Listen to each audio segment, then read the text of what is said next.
papež želi, da bi odpustke prejelo čim več ljudi. Zato je med posebne jubilejne svete kraje uvrstil vsa marijanska svetišča in med njimi je tudi to čudovito svetišče Device Marije na Gorci v Maličniku.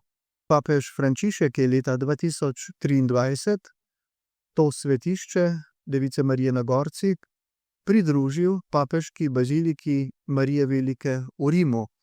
In od takrat naprej je mogoče tukaj prejeti popolni ali delni odpustek.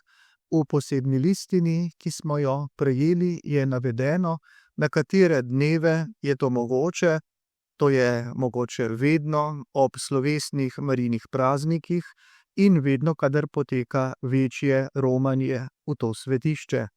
V tem svetem letu 2025 pa je mogoče prejeti svetoletni odpustek v tej cerkvi vsak dan.